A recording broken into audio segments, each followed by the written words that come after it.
Technology ఎంత వేగంగా అభివృద్ధి చెందుతుందో ప్రత్యేకించి చెప్పాల్సిన అవసరం లేదు. టెక్నాలజీతో పాటే సైబర్ మోసాల సంఖ్య కూడా చాప కింద నీరులా వ్యాపిస్తోంది. చాలా దారుణంగా మోసాల సంఖ్య పెరుగుతోంది.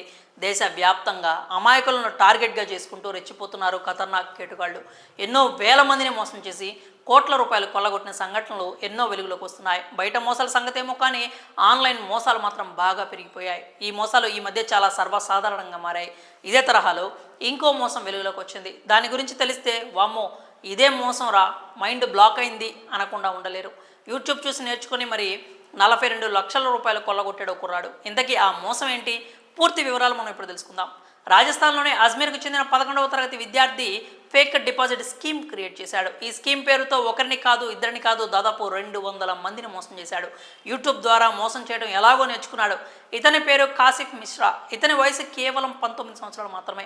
ఆన్లైన్లో ఫేక్ ఇన్వెస్ట్మెంట్ స్కీమ్ కింద ఈ కేటుగాడు సుమారు 42 లక్షల రూపాయలు కాజేశాడని తెలిసింది. ఇతనికి ఇన్స్టాగ్రామ్లో లక్షల మంది ఫాలోవర్లు ఉన్నారు.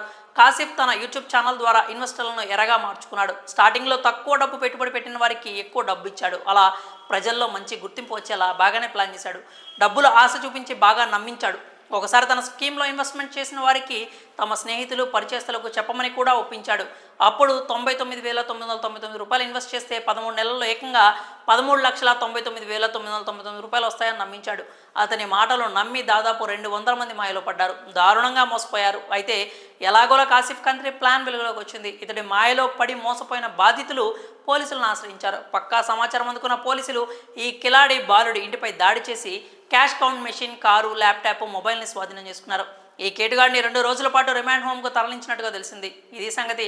తప్పుడు మార్గంలో త్వరగా డబ్బులు సంపాదించాలనుకున్నాడు. ఇప్పుడు జైల్లో ఊచలు లెక్క పెట్టడానికి రెడీ అయ్యాడు. ఇక ఇతని ఘరానా మోసం గురించి మీరేమనుకుంటున్నారో మీ అభిప్రాయాన్ని కామెంట్స్ రూపంలో తెలియజేయండి.